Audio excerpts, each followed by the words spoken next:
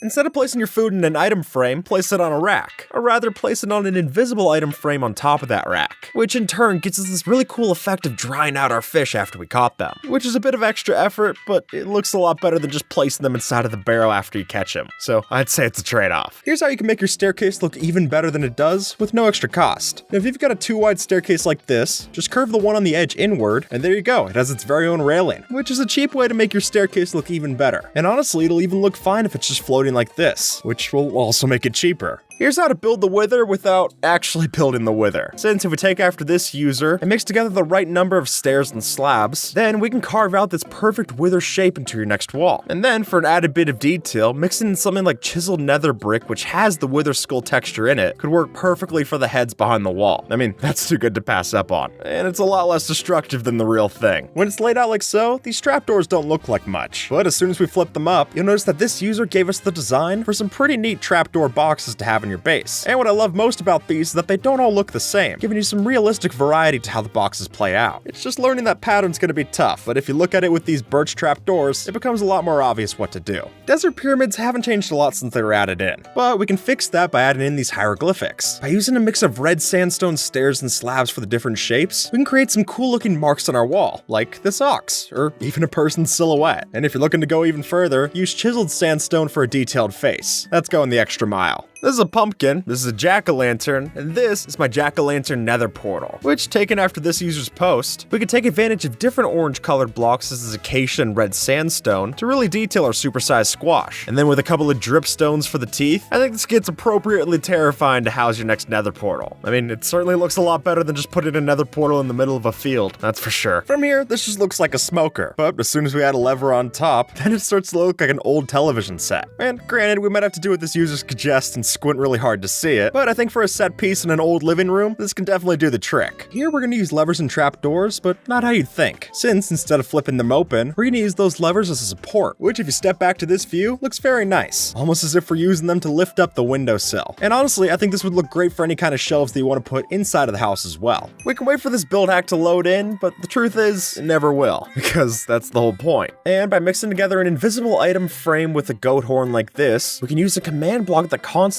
updates it so that it rotates and creates this loading screen animation that we see here, which can be great for making your friends think they have a bad internet connection, or it might just be useful to have for the next time you set up a new map and you need something for the players to see while you get everything ready. And really, so few of the Minecraft textures are animated, so it's nice to see us make do where we can. By using a mix of furnaces that face outward and inward, we can make ourselves a sidewalk and the gutter to put inside, which I think is a really nice touch if you hide the front with a slab. And if you've got plenty of cobble from all the time that you spent down mining, I think this is finally a good use for it. When we step back here, this tunnel looks real, but as soon as we get up close, not so much. And the way we did that is because by using different shadings of blocks, we can get some pretty convincing depth. And if you ask me, that's an illusion good enough to fool Wile E. Coyote, let alone your friends. And if you're not a prankster, you could still use this technique to texture your build if you're limited for size, helping your walls seem more detailed than they actually are. Minecraft has glass bottles, but not like these ones. Though with the help of an armor stand, we're able to position our telescopes just right and make it look like we got spyglass bottles instead. And And I think these would work perfect for a new bar, especially because when we use armor stands, we're able to position them on different steps of the stair like this, making it look more like a shelf than anything else. And I think that's perfect. If you're making an aqueduct or a sewer in your base, then change out the regular cobblestone for mossy cobblestone and seagrass to make it look as if algae and plant bacteria are starting to build up within the rocks, which not only adds a distinction between which blocks are underwater and which aren't, but it also adds some nice world building to your build, all without costing more than a little bit of bone meal to do. When you see lime terracotta, your first thought probably isn't lemonade, but when it's arranged like this, you'll reconsider. With this, we already have the perfect sign for a lemonade stand, and then we can use this trick with a gold helmet armor stand placed on 5 layers of snow, and push a glass block over top for a jar of lemonade. Chandeliers are great, but expensive. But with the help of glowberries, we can do it for a lot cheaper, all without sacrificing the look inside. With a couple of these cave vines, we can hang them off our roof, and then clip the ends so that they stay just right where we want them. And there you go, a chandelier for a light source, and we did it all without having to break the bank. I'd say both of those count for a win. As you'll notice, the cartography table has the same texture as the dark oak planks, which means that if we mix one of these cartography workstations into our table like so, it'll look as if we've placed different items on top of the table. And I think that's a really neat effect, especially if you don't have item frames on hand. Or really, even if you did have item frames, there's no way that you're putting 3 items in the same frame, so this is something special for sure. Infinite water sources are helpful, but ugly. But this should do the job well enough. It's a well. I don't know if that was clear. And here it looks like just one block of water, but when you pull from the inside, it'll refill from the water sources that we hit on the stairs from the side, letting it look minimalistic without minimizing the function. This is not an end portal, but from a distance, it might trick you. And up close, it's still a pretty funny conversation starter to have. But just using the new sculk blocks, we have a texture that matches the void that we see out in the end. So if we line a 3x3 grid with a couple of end stone blocks and Eyes of Ender, you might have the perfect artificial piece to put on display in your next museum. By just adding in a few trapdoors around a grass block, we get the perfect situation to add chains and have a hanging garden box. And the best part is that you can make this any size that you need it to be, which works great for your berry bushes, your flowers, or you can even attach flower pots like so for a smaller footprint, which obviously looks a lot better on your wall than just having some grass block floating there in the air. As Iron Pixel shows off, the red color of the mangrove wood lends perfectly to building yourself an airplane, and this example more than proves that. And then with some grindstones for the landing gear underneath, we have just what we need to put ourselves a minecart up top and ride around in our newfound biplane. Though ride around is a funny way of saying it, really it's just riding in place. But as the original time-lapse shows, even that looks pretty convincing after a while, especially when the clouds move in the background. Since the trapdoors that you get from the nether don't burn, we can use a crimson trapdoor like this to make a really nice furnace design. And if you wanted to, you could even flip open that trapdoor and toss in your ancient debris to get it actually smelted, since that won't burn in the lava that you tuck inside. Scaffolding is a great block, but it doesn't look much like actual scaffolding. So instead, we're gonna use campfires. Since when we extinguish our campfires and then add in ladders and trapdoors like this, it'll still be functional as scaffolding, but look a lot more believable to the actual thing. And at this point, this is the kind of scaffolding that you wouldn't mind leaving up after you finish the build. It looks that good. Campfires are great for smoke, but they don't offer a lot of that. So, enter the dead coral. By using these spaced out like so, we can make some pretty convincing clouds of smoke. And I think they look a lot more like smoke than the kind of cobwebs that we're used to. And better yet, you can even mix together the different kinds of coral to have different gradients to the smoke cloud. There's so much to do here, it's really just up to you to experiment with it. But if you're looking to take your chimney up to the next level, I think you'd be hard pressed to find something that works better than this. Stop building your chimneys like this, but instead, do them like this. Since by adding in just a wall and a stone pressure plate, the smoke can still pass through the top, and it'll make the campfire design look a lot more realistic. This carpet's bougie, but with one look, it's worth it. Especially since shulkers are now renewable as of recent updates, so we can use the spares that we get for this extra fancy carpet design. Just place your shulker boxes facing inward, and you can have it in all the same colors that you would for a traditional carpet, making it an easy switch if you already have the funds. Getting mobs to cooperate for your builds is not an easy concept, but with the help of a cleverly placed stone brick wall here, then we can set up our display in such a way that when we push in our glass blocks using a piston, then even a mob as dangerous as a creeper will be kept in place. Granted, it will be stuck trying to bounce up and down to get over that fence, but that's a small price to pay when the alternative is it exploding and the whole build goes up in smoke. I'd much prefer this one. Whenever you build a farm, you're bound to have these little patches of water that are hanging around, and unfortunately those break up the farmland texture. But instead, if we use dark oak slabs like this, we can waterlog them to hide that water, yet still hydrate all the crops around. And then, if you're looking for something even more to do with that slab, you could add on a scarecrow like this with a jack-o'-lantern face, and now you got yourself a light source as well, which will solve 2 problems with one solution. If we tuck a villager into a minecart like this, its hat will still poke through the floor. So with enough slabs and a shepherd villager, we can make our very own moving Roomba that rides around your floor. And the funniest thing about this is that the villager can still pick up things like bread, carrots, and potatoes, so it'll help you clean up your food scraps after after the 5-second rule. You're gonna have to zoom in to see this one, but that's kind of the point. Since by tucking a button inside an invisible item frame like this, we get the perfect amount of texture and detail to make ourselves beetles crawling on your oak log. And while they're admittedly a lot smaller than the spiders and bees that we already see in the game, let's be honest, I feel like this looks more realistic anyway. And if you built one of these with a glowing item frame, then you might just have a firefly on one of these logs as well, which is nice because they're not in the game otherwise. With a couple of honeycomb blocks for the base and some twisted vines for the stem, we can put together the perfect jumbo pineapples for our new farm. And then we can add in some other leaves around it to make it look more like a proper pineapple patch. And hey, if you're looking for a light source with this, shroom lights should also do the job. They look close enough to the honeycomb texture, and they'll make sure that no mobs sprout up like weeds next to the rest of your farm. I never would have thought of this, but if you had a lectern facing a wall like this, and then add leaves over top, then you've got yourself the perfect plant to put inside your house. And honestly, I love how simple this is for how weird of blocks it uses. But if it finally gives me a use for those jungle leaves, I'll gladly take a reason to put them out. Let's grow some tomatoes. Since if you think about it right, the rosebush plant actually starts to look like a tomato stalk. And with armor stands dropped into them like this, we can make it look even more as if the green of the bush grew on top of these wooden sticks, much like it does on a real tomato farm. This build hack is expensive, but it's worth trying. Since while it's more common to do paths over dirt, by using iron ore and raw iron blocks like so, we could do the same over our stone. And following this example, it can really start to look like something special. Just make sure that none of your greedy friends come by with a pickaxe. You're really giving up the goods here. With just a wooden shovel, we're gonna make your door look 10 times more realistic. Since by changing the grass that's underneath the door to a grass path, now it'll finally have that small gap underneath that'll make it look like a real door. Because at least in real life, if there's no gap underneath the door, it's not opening that much. So this will fix our ones in Minecraft, all while being insanely simple to do as well. The observer has a face texture, so we gotta put that to use. And I think this robot design is the perfect way to do that. With a blast furnace for the chest and an observer for the head, it looks like a convincingly steampunk robot. And the best part is that using that blast furnace, you can smell your items inside and give a nice effect to the robot to make it look like it's coal powered. And similarly, if you want it to look deactivated, just don't smelt anything inside. Simple as that. You might have seen this build recreating the entire universe in Minecraft, but here's how to do it yourself. Since with the help of glowing invisible item frames, we can mix together nether stars and skulk veins to have ourselves our very own piece of the cosmos right up in our ceiling. And then with magma blocks and frog lights for the sun, the whole thing really starts to come together, especially if you use something like shaders. The new mangrove trapdoors from the 1.19 update work amazingly as wheels, and this wagon proves it. Since even though it's tough to get a proper circle in Minecraft, I think these are as close as we're gonna get without using Mysticat style commands. And then if we put these to use by making a wonderful wagon like this user design, I think this especially sells the illusion. And it's a lot better than some of the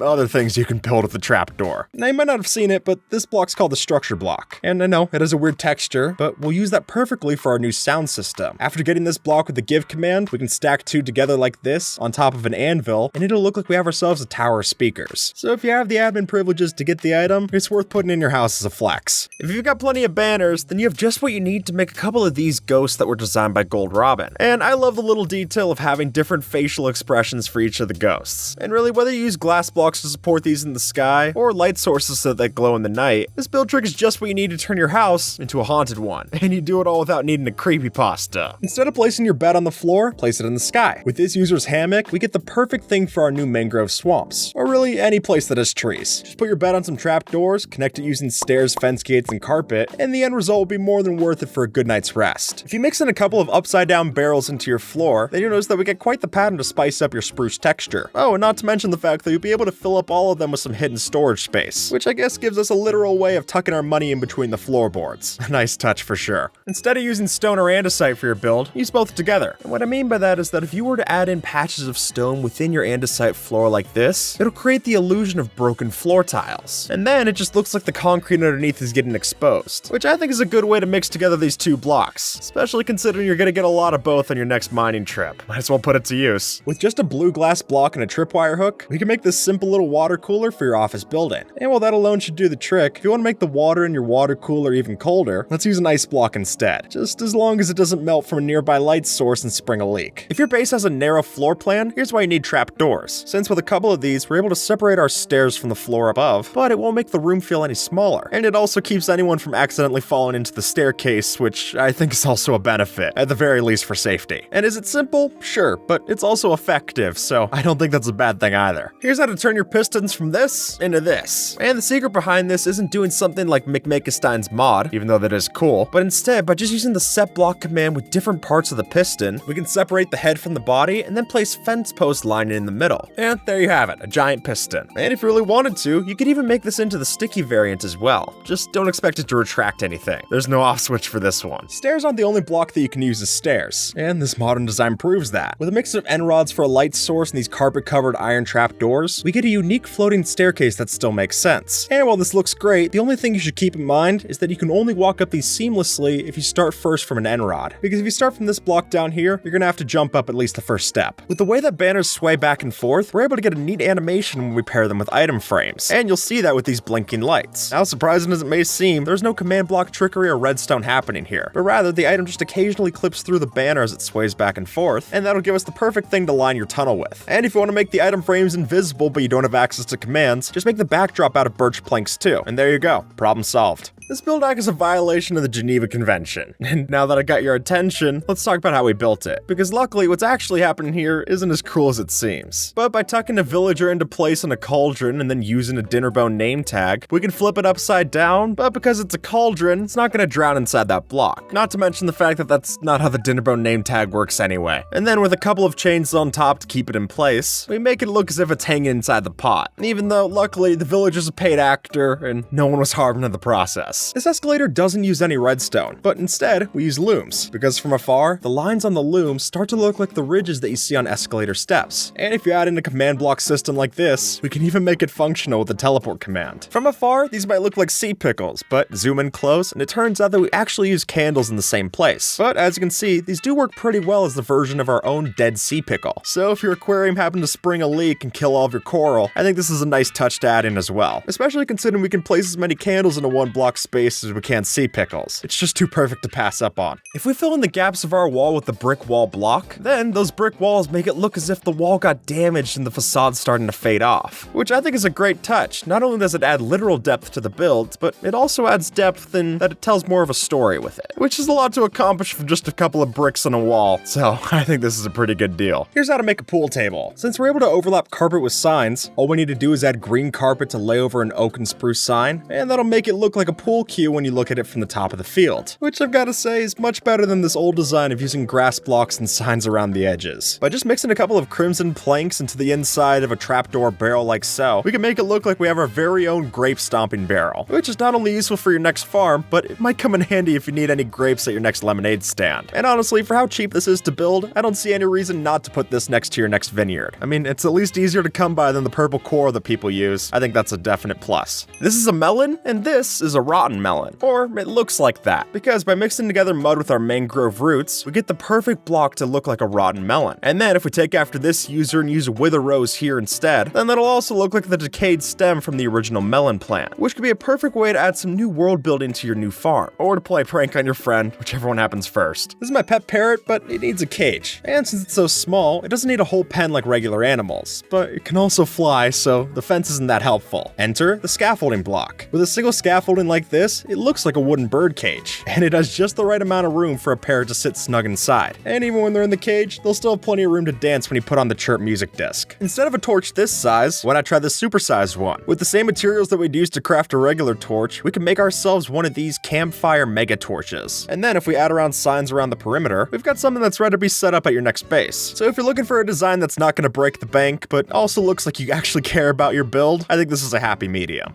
We added a vertical slab to Minecraft. Well, kind of. Because, funnily enough, if you just place two trapdoors facing into each other and then flip them up, then it certainly looks like we've got ourselves a vertical slab here. And especially when you use something like the spruce trapdoor, the texture blends together perfectly and makes it look like an actual feature in the game. Which I guess it is, but just not in the way that Mojang intended it. And considering that they denied putting this feature in the game, this is really the closest we're gonna get. Cobwebs are annoying, but here they're essential. Because with just a trapdoor and a backboard, we have all we need to make ourselves a simple basketball hoop. And if you want, you can even pick up a piece of orange concrete and throw it through, and it'll fall right through the cobweb. Nothing but net. If we were to tuck this birch trapdoor into the corner, then you'll notice that the white inside of the texture makes it into a pretty great bed for your dog or your cat. And at that point, just add in an item frame with some food nearby, and I think this will make for the perfect spot for your pet pal to hang out. Here's how to make your fire even hotter, or at least look like it is. Since while you could just do a fireplace with a regular fire source like this, by tucking magma blocks behind it, those will look like hot coals that are inside of the furnace. And that's one of those little details that when you put it into your build, it really proves you went the extra mile. And I think that's worth it. When you're in a hot climate like the desert or the Badlands biome, oak leaves really change their color, but that'll let us make them into tumbleweeds instead. Since if you were to just tuck a couple of these onto the ground, they do match pretty nicely with the dead bushes that we already got. And then you could use something like birch leaves or azalea leaves to match the actual texture that you're going for, giving you all the plants that you wanted, dead or alive. Don't worry, we didn't just drop steak on the ground, but instead, if we were to use steak in invisible item frames, we can make it look like muddy footprints on the dirt. Or you can make it look like someone tracked mud onto your white carpet. And you can even rotate them for an alternating pattern, which makes it even more believable. If you can't see the lights here, that's kind of the point. Since if we place these carpet layers in such a way on top of strings, then we can use that to hide the lighting from the top. And there you go, the light gray carpet matches the stone texture pretty well, and that way you don't have to see a distracting block of glowstone that takes away from the rest of your build. So if you're looking for a subtle way to keep monsters from spawning, I'd say this technique's worth a try. Since hanging roots can be waterlogged, if we combine pink glass with waterlogged hanging roots, we can place these in our ocean to make our very own jellyfish. And when viewed from the right angles, the direction of the roots even makes it look as if the jellyfish is swimming, which I think is just adorable. If you're planting sugarcane next to your crops, it doesn't always blend well, but if you mix in podzol next to your farmland, that texture will blend a lot nicer when you're placing it next to the water source. And that way we don't have that ugly dehydrated dirt look distracting from what could have been a really pretty farm. And in my eyes, I'm glad this fixes that. Don't go near this composter. Well, I warned you. With a sticky piston and a slab, we can add in an armor stand like this and pop up any mob that we choose out of our composter. And then the real kicker is that if we fill in the composter with something like hay, all of that compost can completely hide the head inside. Or rather, it'll hide it until it's too late. This is a bed for me, and this is a bed for my son.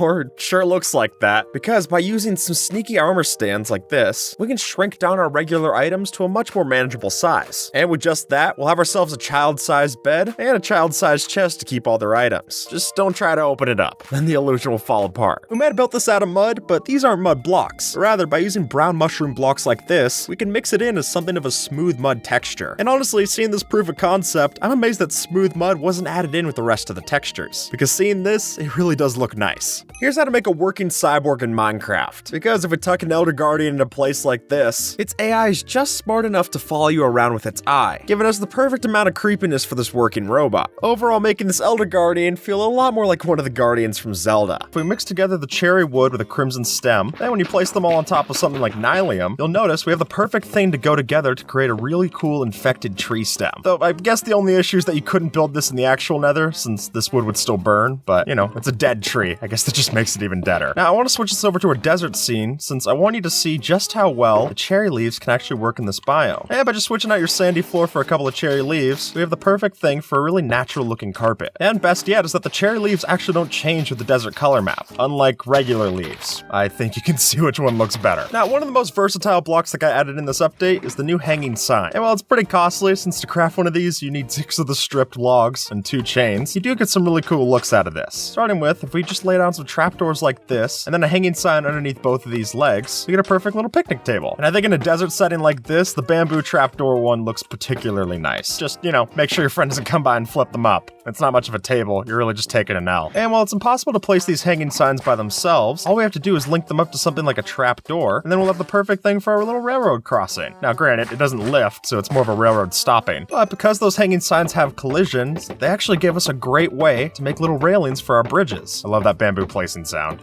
And now here's a tip if you're in creative. If you do Control and middle mouse button to do the pick block, that'll copy the NBT data, and now you can place down a whole row of these without having to type in the actual message, which gives us a great looking bridge and one that you can't fall off of. Both of those are appreciated. But what if we want to use our signs as, well, you know, signs? In that case, they actually work great mixing the hanging sign with the regular sign. All you have to do is place down 2 support blocks, your original sign on the bottom, and then a hanging sign over top, giving you 7 lines of space to put together your perfect message. It just might be a little cropped if you type something on the top. Now, we've shown off this build hack in the past, but I actually think this is an even better implementation of it. You could use these hanging signs as a really convincing fallen bridge. And with the way that the chains actually connect these up, they have a collision box, I think this looks so much better than the sign design we've shown off in the past. But since I made this too small, it's really just more stopping you from going over the bridge. Though, given the state the bridge is in, that might be for the best. My actual personal favorite use of these hanging signs so far is if we do something like this user did here. First, we're gonna have to build up into the sky, and then with a couple of these iron trapdoors as fans, we can place blinking lights at the bottom, and finally add in our hanging sign with the face design of your choice, and we got a little robot face. Just add in red dye, and it's a lot more of an attack drone, which I would be angry too if someone came by and broke my buttons. Now, while it might be tough to track down the new armor trims, that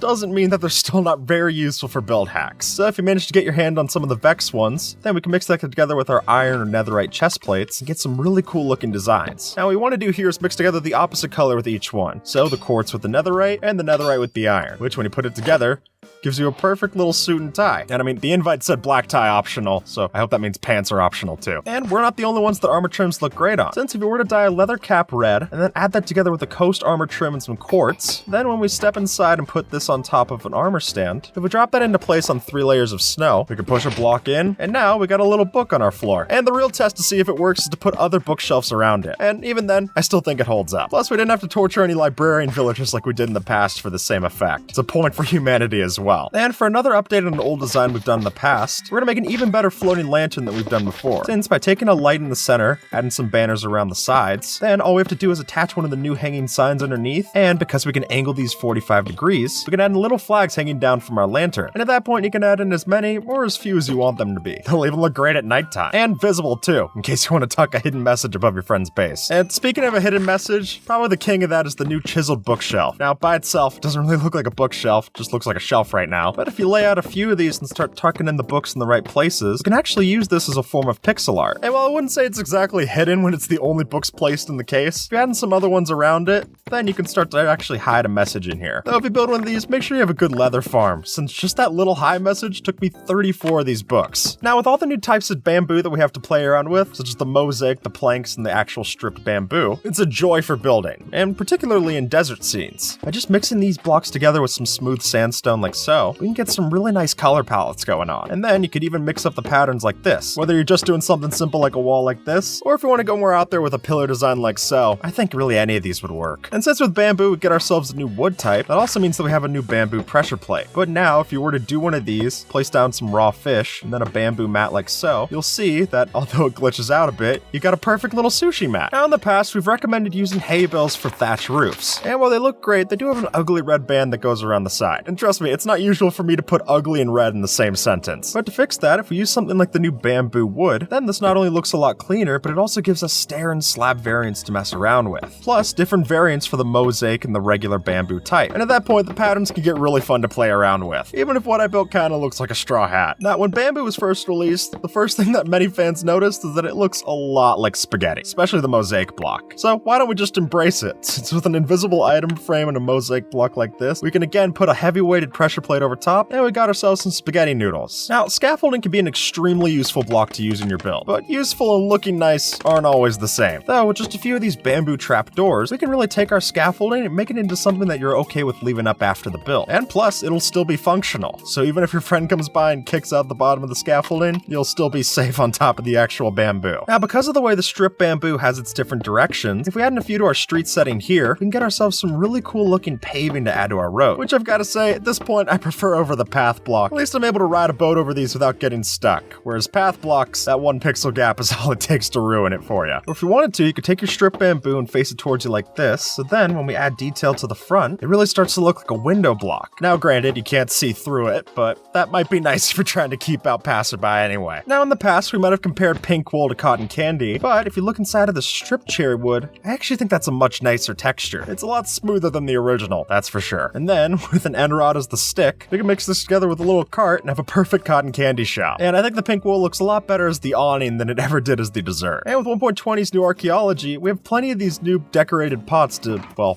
decorate with. I guess that much is obvious. And while you can't plant anything inside of these, they do only have a 1-block hitbox, despite what it might look like with this little lip here. So if you add on different kinds of pressure plates on top of them, we can get some cool trims or lids to our actual pot, which is way more than we've ever been able to do with the small one. And I think the one with the bamboo looks particularly nice here. Or you can bling it out with gold, but that seems a little excessive. Maybe if you want a gold chain on your urn, I don't know. And while it's still true that you can't plant anything inside of the decorated pots, if you add on a fence post like this and then some leaves out the top, then you not only got a plant inside of your pot, but it also fits it better than a regular sapling would. Seems a little teeny. Now, as this piglin's unfortunately going to demonstrate, we cannot have piglins in the overworld. At least not for very long. But with the new piglin head that we can get through charged creepers, then if you have a zombified piglin that can pick up loot and give it the head, or should I say dispense, the head on top of it, and we'll have ourselves our own piglet in the overworld. You just might also want to give it a golden chest plate so it covers up some of the entrails. Honestly, I don't know what to do about the double ear situation on the side of its head, but at least it's only one side of its head, so maybe keep your pictures to its good side. And in the new cherry blossom biomes, you're gonna find a lot of these pink petals hanging around on the floor, which not only look great as is, but because we're able to put different amounts of them on the floor, we can also use these for some really convincing pixel art. And with how many you place down, you can basically change the line thickness too. So for all you digital artists, this is basically asking for you to create something cool, or at least cooler than whatever I was able to put together. Or if you want to use these same flower petals a little bit more practically, then because we're able to skew how many are in a certain area, we can make some really cool looking curved path design. And for someone who hates building the traditional paths with variety like so, I would much rather just randomly place these down and have something cool come out of it. And come on, who doesn't want to walk on flower petals? That just seems so romantic. I'm single, so how do I know? Now, unlike in Zelda, these pots are actually pretty resilient, and they don't fall, which weirdly enough means that we can use one of these to make ourselves a hot air balloon, with a few chains connecting it up, and then, of course, the balloon, part of your hot air balloon, place a candle perfectly in the hole and light it to fuel our hot air balloon. And then you can use a debug stick to connect these up to the pot. And there you go, ready for takeoff, or stand still, whichever one you prefer, I guess. Now, while it's still true that we can only plant things inside of the regular flower pot, if we mix that together on top of our decorated pot like this, then it fits just right, the textures match, and we can still plant our bamboo inside. Or if you want nothing to do with plants, then it's worth mentioning that the decorated pots look great when placed on top of each other like this. Now you got yourself a great looking brick pillar. Or if you wanted to, you can do some mud brick walls on the inside, and when they connect up to the wall next to them, I think this could look great for some of the new rooms that you want to build. Plus, you can add 20 different types of variety to the patterns that you add on top of these. It's either a decorator's fantasy or their worst nightmare. I'll let you choose. Now, with the new seeds that we're able to get from the sniffer, when you plant them down, you notice that they start out looking great, but when they grow up, they look like they're an Avatar reject. Another way to fix this for our pitching pod is to place it down next to your potatoes and then place a string over top. So then, no matter how much time or bone meal passes through it, it's never going to grow up to be 2 blocks tall. And now you've got an overgrown potato to mix in with the rest of your patch. Just make sure you don't accidentally break the string while you're harvesting your other potatoes. Now, there's so many things to do with armor trims that I'd be barely scratching the surface here. So let's rattle through a few of my favorites. And the first of those would be that if you took some of these new Shaper armor trims and mixed it together with iron armor, then for the surprisingly high cost of 3 netherite, you could have yourself the perfect set of Stormtrooper armor. And honestly, even without arms, I'm sure they're as good as shots as regular Stormtroopers anyway. And if you do the same steps with Lapis Lazuli, and instead just use a snout trim on your chest plate, then just like that, you've also got yourself a set of Clone Wars armor. And we're not the only ones who get to use the new armor trim, since if we go down here and summon in a few mobs that can pick up loot, then you'll notice that sure enough, we can also kit these out in the different kind of armor trims as well, which might just be too costly to give them in survival, but for map makers, this can make for some really cool super mobs. If we take a set of red leather armor, and then add an eye trim to the helmet as well as the boots, we can then also add a tide trim to our leggings, and finally a wild armor trim to our chest plate, until sure enough, we've officially given ourselves the full Iron Man treatment. And I mean, come on, doesn't that just look so cool? With the changes to bamboo, we also now have a new kind of bamboo boat. Or raft, I should say. And what makes this better than a regular boat is that if you were to place down enough snow layers like so, stacking up 4 high, then when you put the raft into place, we can cover up the rest of it with carpet like this, so that when you sit in the raft, it looks like you're sitting on the carpet. Or in my case, it looks like I'm melting into the carpet, so maybe choose a different color. We're also not the only ones who can ride these things, which means that if you get it just right, we can now use these bamboo rafts as a new kind of mob display case. Or in the chicken's case, it doesn't seem like it likes it very much, so maybe it's more of a mob torture chamber. I don't think this is how they prefer their bamboo. Now, while it might get confusing trying to figure out which one's the bamboo mosaic and which one's the bamboo planks, you're gonna want to learn the difference, since when you put them together in a floor like this, you can start to make some really cool crisscross shapes in the pattern. Now you got yourself a perfect little bamboo mat, or dance floor, I don't judge, but society does. And that's not to say there isn't a use for the actual green bamboo as well. Since if you were to go over to a desert and mix this in with your regular cactus, then we can actually get a pretty convincing looking fake cactus here. And you can also plant little things on top of it, giving us cactus fruit. And at this point, I well prefer this over the competition. Sorry. Alright, the next one I was told is a surprise, so... Yep, still hate surprises. But unfortunately for all of us, these bamboo blocks look a little too close to faded yellow wallpaper. And what I'll also mention is that if you use some of the bamboo signs and don't type anything on top of them, then with the horizontal lines that they have on top, they look pretty good for vents. And now I'm just wondering how you're supposed to no-clip out of the back rooms. Oh, there you go. Now, I'm not normally someone who likes to build with a lot of birch in my builds, but with the advent of bamboo, you can actually mix the two of these together to where it looks like the birch is sort of a faded version of the bamboo. And at that point, it looks really nice. Just make sure that you get the pattern and amounts down right. But that only covers the build hacks that you're able to do with blocks. And 1.20 also added in new mobs, like the Sniffer. Sorry, this was too good to pass up on. I mean, come on, we've even got the little rascal and the tough golem in here, which is more than Mojang did in this update. Tough golem's even functional. But jokes aside, there actually is a use for the Sniffer inside of this new update. You're just gonna have to use the right command. Since if you're playing in creative and you summon in a Sniffer with the no AI tag, then you'll notice that you'll have this great bush texture to play around with. And a signature Sniffer sticking out too. But if you cover that up with another Sniffer, we can really start to layer these and get some pretty cool looking bushes. And if you add in this age tag like this, you can get a little baby Sniffer as well. Just be careful, because if you place these a little bit too close to the floor, yeah, you might have a dead bush instead of a living one.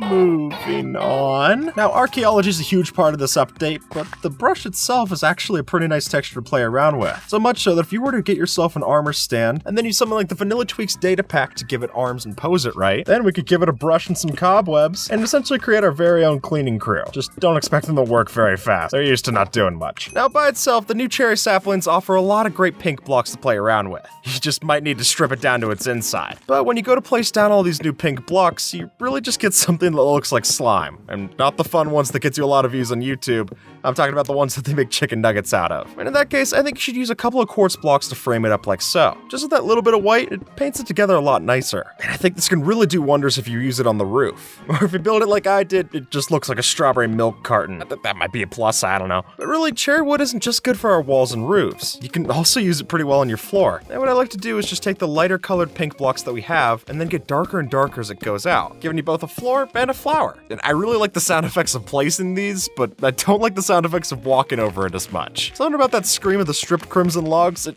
rubs me the wrong way. Or maybe we're rubbing it the wrong way. I guess it's fair. And now that we got this great looking floor, we've got to put something on top of it, you know, to hide that great looking floor. And to do that, this is where the bed comes into your bedroom. Now what I would do first here is lay down a couple of wool blocks for whatever sheets that you want, and then use a couple of snow blocks and snow layers for the pillows and mattress underneath. And while this doesn't seem very functional as a bed, we'll get back to that. I want to do the frame first. Now pick whatever wood color that you want for the actual bed frame. I'm going to choose crimson just because I think it looks really nice with these pink sheets. And then with a couple of proper blocks laid out like this, for each of the posts we put a wall and then a fence on top so that it tapers off towards the top. Finally, add on a roof, and we look mostly done, but there's one thing I wanted to get back to. Now if you were to take a couple of trapdoors and lay them out, it also frames the bed, but when you flip these down and break these blocks here, we can actually tuck a proper bed and then put carpets over top so that it doesn't look out of place, and it's also usable, as long as you flip down the trapdoor. And then for the final piece de resistance, which is French for piece of resistance, at least I think, what we can do is put a couple of banners outlining this to give you some, hard to call them blackout curtains when there's not a single black color in sight. And then, here's the kicker, you can overlay the banners like this so then we get half colors as well. Add on to that the fact you're able to change up the banner designs too. There's a lot of customization here. It really depends on how you want your bedroom to look, or how much work you want to do before you fall asleep. I guess those are the two variables, huh? And that's not the only banners that we're going to use inside of your room. Since if we were to take white banners and add on all these things that you see here in the hotbar, then we can lay those out on our wall like this and frame it up just right to get ourselves a dresser. You just gotta place a couple of stairs facing into each other and then stack it up until eventually we have what actually looks like a dresser. For me personally, I like putting chiseled bookshelves in the background here. That way we not only have function with being able to store our cursive binding books, our most prized possession, but that also gives little sparks of color to this design as well. And then finally we can add in a flower pot with a cherry sapling like this, and that way you'll be ready to, well, I guess get ready. The last bit of furniture that we're gonna put inside of your bedroom is this bookshelf desk like this. Now again, you can use regular bookshelves or chiseled bookshelves depending on how much crafting you want to do. Tuck those into the wall here, and then by using trap doors, we can give ourselves both the desk and the housing over top of it. And then finally, for the drawers on our desk, we'll just place down a couple of these stripped cherry wood logs facing outwards. Then with an invisible item frame, a crimson slab, and a fence over all that mess, it looks like little drawers. And that's not the last we're going to use of that invisible item frame. If you place it over the top of this trapdoor here, then we can add in an actual book, and that way our bookshelf desk desk would be complete. And yeah, of course we have to add in the cherry sapling over top. That's that piece of resistance I was talking about earlier. Our bedroom's not done yet though. I want to add one last thing. And to do this, we're going to need quite a few armor stands, but hear me out. Now, after making your banners with the specifications like this, what we're going to do is pick out the spot in your room, put an enchanting table inside of the floor, and then build up a couple of guide blocks like this. They don't have to look pretty, they're guide blocks, we're going to get rid of them. Since the whole point that we're building up here is so that we can drop armor stands right into position. But before we can drop them into position, we got to move them into position. So angle your armor stand like this, use a piston to push it back this way, and then once again. And keep in mind when you do this, you have to break the piston and not the redstone block. Otherwise, the piston just retracts and brings the armor stand back to step 1. But once you've done that and you got it inside of the corner, you can spleef the armor stand, and it'll drop into the corner, giving us the first of our legs for our plushie. And unfortunately for us, the phrase first of means that we have to do this 3 more times to get it all right. We'll eventually be able to push in a stair block like this using the same piston. Add on your banner, and it's got its little face. Yeah, I really like how this looks. And the reason that we didn't use a wool block for these white armor stands is because if you use anything that isn't transparent, the armor stands will just turn black in color. Which, I don't know, maybe that's something you want to do. In this case, it makes it look like a panda, which I also think is cute. And now that your bedroom's looking good, we can move on to the rest of the dream house. Quartz isn't the only block that works well with cherry wood. And really, using a couple of purple blocks, those can make for some great pillars if you want to divvy up your build. And personally, I think it looks really nice for framing your doorway. And the doorway wasn't the only one that was framed, alright? Stepping inside to the rest of the house, we're to keep that same purple and mix it together with terracotta. Since by placing glazed purple terracotta in a row like so, until you eventually have it laid up so that the arrows are pointing into each other, then when we lay over top of it with a couple of these slabs, that gives us a really fun wallpaper design to play around with inside of the house. And it also makes this block a lot more usable in builds, because with just the arrows alone, it wasn't cutting it for me. It just looked too much like the Team Rocket hideout. And you know, this seems like a good place for the kitchen, so let me lay a couple of those out here too. Starting with our oven. All we have to do to make this look good is place down a campfire, and then a temporary block with a rail over top, so that we can place our hopper minecart and then break it right into place on top of the campfire. After that, frame it with a couple of stairs on the side and a trapdoor in front, and that alone gives us a pretty good oven top. The hopper even looks like a cast iron pan on a stove, which I like a lot too. And if you really want to crank up the heat on the oven, you could break the block underneath the campfire and replace it with a hay bale. Next, we're going to build a couple of the kitchen chairs that we can have inside of the kitchen. And you might be wondering why I'm grabbing a name tag, but trust me, it'll all come together pretty quick. What we need to do first is dig a hole in your kitchen floor, place down a chest, and then using a couple of guide blocks, we're going to relocate a llama into its new home.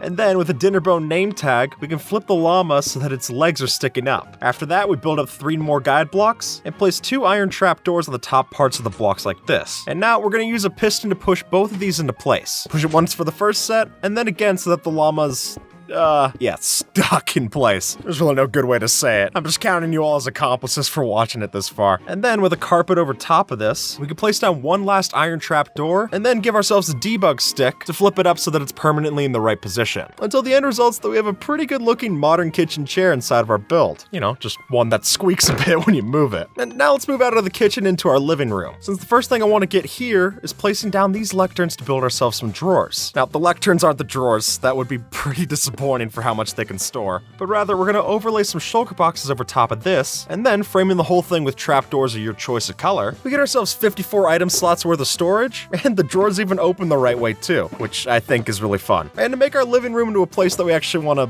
live in, I want to show you this new tool that I started messing around with. Now, without this Reddit post, I wouldn't have found out about this in the first place, so already credit to them. But there's this amazing tool called BD Studio that allows you to mess around with the new block displays that got added into the recent Minecraft updates. Meaning we can make a cobblestone block look like this. Although I don't know why you would want to. But if you have any knowledge of 3D software, you can use this to make basically anything in Minecraft. And so with this command that I'm going to put down in the description, if you put this inside of a command block, then we can press the button and get ourselves a fully formed couch made out of purple. And come on, the idea that this is in vanilla Minecraft, that blows my mind alone. But we can even make it functional too, since right now, you just kind of phase through the couch, sinking between the cushions like lost change. But if we add in a couple of purple slabs underneath this, then you can also crouch on top of it. Oh, pardon my skin, I bought the ticket to the wrong movie. And that's not the last I want to use the block display command, but now that it's comfortable for us, I want to also make it comfortable for our pets. And the first step for doing that is the new pet bowl items that got added in 1.20. Since by placing down the actual decorated pots that we got added into the game, and then covering them over top with carpet, then the little lip sticks through, and on ground level, this works great for a pet bowl for your new pup. And what's better yet is that you don't have to go searching for all the different sherd types and archaeology to make this. Doesn't matter how nice of a design is on the outside. You're not going to be able to see it when you build it like this. But let's not just do something for our dogs. Our cats deserve a little bit of love too. And by just using a couple of these scaffolding blocks, with slabs mixed in here so that they can climb up top, then adding in any kind of carpet or other little toys around, we got a full cat palace play area for our cats to play around in. Just don't expect any thanks in return. Any cat owner will tell you that it's more of a mutual understanding than a show of affection. And now to finish up our living room, I want to use this last block display command. Again, this will be in the description below, but using this glass block that we manipulated inside of BD Studio, we can stretch it out and then lay a couple of trapdoors around the frame until we have a coffee table. And I've seen this done before with a retextured bed, but I just love that you're able to do this inside of vanilla. And if you want some furniture hacks that don't use block display, since that is an operator-only command, no sweat, I want to show you this too. Now, by using a wall of your choice, we can use these as our actual walls, and we can tuck in regular blocks inside until we get ourselves basically our own vertical slab blocks. And that could be great for the different kind of furniture that you want to build. Whether that's using that with a couple of stair blocks to make yourself a couch, or just a couple of planks to make yourself the back of a chair. If you got room in your house, you should try it out. Not that you needed my blessing, but I am technically ordained in 2 states. I'll let you guess which ones. And now let's turn our sights from the floor of this living room up to the roof. Or what would be a roof if I'd remembered to build it. But by starting off with a fence of your choice, we can then add in a chain and then an end rod, and then one more fence to build the base of the chandelier. Now, we connect up that fence with a couple of fence gates like this, until eventually you have this crisscross shape, and then with a couple of fences laid into the corners, we can overlay the fence gates with trapdoors, and then place some of their candles on top of the fence posts. Bam, a working chandelier. And one that's not too expensive with the blocks that we build it with. I mean, end rods are obviously late game, but you could also use a copper lightning rod here if you wanted to. I think that connects up pretty nicely as well. Or if you really just don't want to light up your build with that kind of floating chandelier, since without a roof, it's not really supported or safe, then with just 2 stair blocks facing in like this, we can place down the dragon egg and a quartz pillar block like this until we eventually have ourselves a table lamp. Or if you don't want to use the dragon egg for obvious reasons, then to make a lava lamp, all you gotta do is put a couple of flower pots on top of each other and then a cactus in the bottommost flower pot. Look, it's even got the little bubbles floating through the liquid. And now I want to take us outside to show how we're gonna light up out there as well. Now first you place down a wall and then 3 fence posts coming up on top of it, outline the sides with trap doors, and then flip them down so it connects right. We can add in a sea lantern, 2 more of these fence posts, and then trapdoors and slabs on top, until the end result's that we got a pretty cool looking lamp post. I mean, these even look like the ones that are outside of the actual Barbie dream house that you can go to. Alright, we've talked about a lot of pink so far, but that's been neglecting all the pink petals that we can use too. And while I've shown this off for pixel art in the past, I think this might be my favorite application so far. Now, see, you can place these pink petals in each of the different 4 corners of a block, and then stack them up like candles until there's 4 flowers inside of the block. And with that, we can get some really nice curved edges until eventually you have yourself a perfect looking heart right next to your build. So if you already placed your Minecraft beds next to that special someone, I guess this is the next step. And at this point, I don't know what's harder to find, a cherry blossom biome or a girlfriend. I guess both depend on how much Minecraft you play.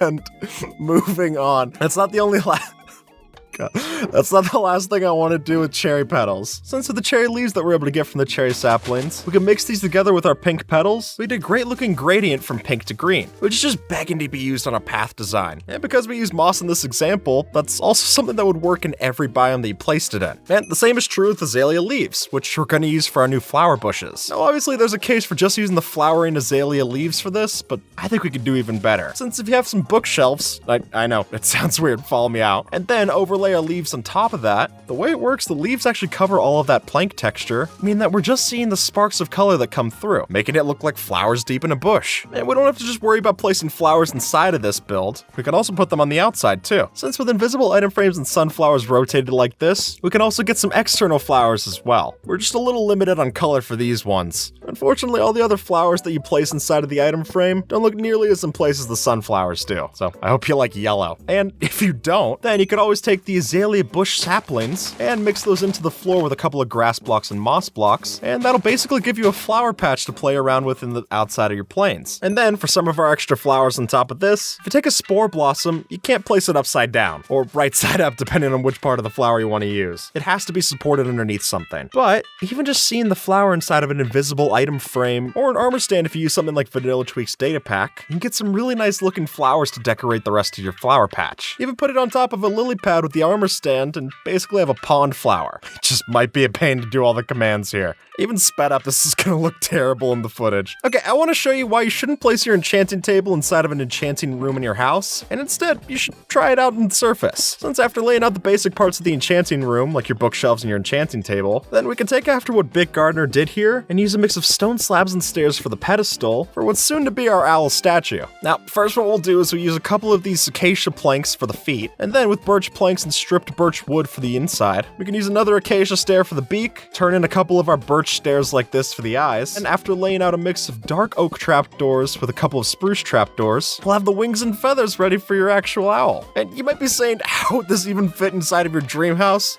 And to that I would ask you, what dream house wouldn't include this? We can even add in some chains and a lantern off this wing so that the owl is holding our light source. That's just so nice of it. How are you gonna say the owl's not worth it if it's holding the light? So I have a couple of other things that I want to build outside of our dream house, like this swing set. Now, to build the actual part of the swing bench, we're going to use trapdoors, but it's important to know that even though trapdoors are visually flipped down, you're able to put rails on top of them. So if we place in some of those, and then another trapdoor overhead, we can connect all the rails up top. Even after we break the middle one and replace it with an anvil, those rails will still be angled up to the top part of our swing. And at that point, you can house it in whatever you'd like. The original build is an overhang over the swing set like this, but I think this could even look nice if you just built it hanging off of your house, or a crane over a death pit like this. And for the outdoor furniture that we can actually survive on top of, I want to take down a couple of these stairs like this for a bench, and then most importantly add in a campfire with some signs around it, which I think does a lot to make the campfire look even better. I mean, without it, it just looks like something that you're using temporarily. But just with this little change, it blends in pretty nice, and still has its functionality too. Or if you don't want to cook up anything out in the open air, then let's make ourselves a picnic too. First, we're going to alternate our red and white wool blocks into the floor like this, and then place down a cake with a couple of trapdoors outlining it. The cake isn't trapped. What we're just going to do is we're going to flip them up, place one more trapdoor on top of the cake, and then use a jungle trapdoor on the top like this. Flip it open, and it's a picnic box. Alright, so we made good progress with our dream house, but we can't forget about our dog's dream house too. Now, much in the same way that we did the plushes from earlier, what we're going to do is place down an enchanting table so that they'll line up just right, and then use a couple of guide blocks like this to allow us to drop the armor stands right into position. Now, dye it whatever color you want. I just think that red's most iconic for a doghouse. And then after you use a piston with the same technique to push these into place, push one to this side, another to the other side, drop them on top, and then we push in 2 quartz slabs like this into the middle of it. Place on a banner with these specifications on the front like this. That'll give us a little doggy door for the doggy house. Though, come to think of it, I maybe should have gotten a dog before I decided to build the whole house.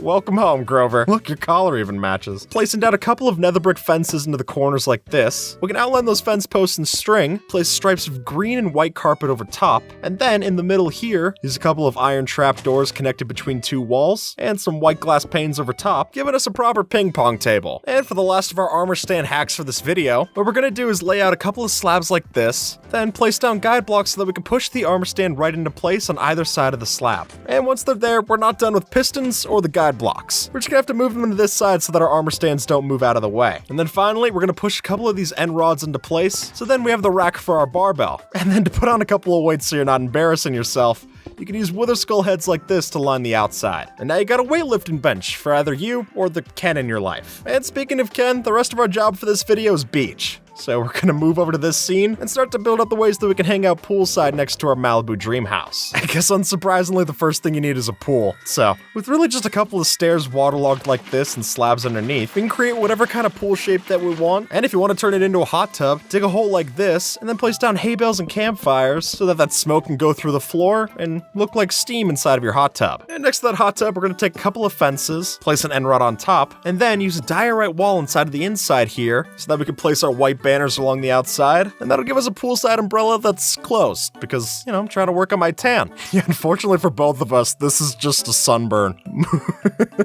But my soon-to-be melanoma aside, we're gonna build up the dock for the last thing that I want to add to our dream house. Now, while it'd be easy to just do this out of regular wooden planks, what I like particularly here is using stairs mixed in waterlogged, so then when you connect it up with railing like this, it looks a lot more like planks of wood that are floating on the ocean water. Now, grab whatever colorful concrete that you want of your choice. I'm choosing pink for obvious reasons. We're first gonna lay out 8 of these blocks like this with a blast furnace at the back, and then by overlaying a mix of these quartz slabs like so, we'll have the base of what's soon to be our jet ski. Finally, a couple of polished blackstone for our seat back here, one more quartz slab and some carpet for the front, and then with an anvil and some end rods coming out for the steering, we can add on this very last lever, and our jet ski's ready to both ski and jet over the ocean water. According to Mojang, they are considering adding a crab to the game, but we've already added one. By using acacia fence gates and red sandstone walls and slabs, we have enough orange blocks to already make our base. And then if we add in orange candles for the crab's eyes, the whole thing's done. Plus, it's not as dangerous as an actual crab, so feel free to get close and check it out. And with that, folks, YouTube thinks that you might like this video, so see if they're right and have a good one, alright?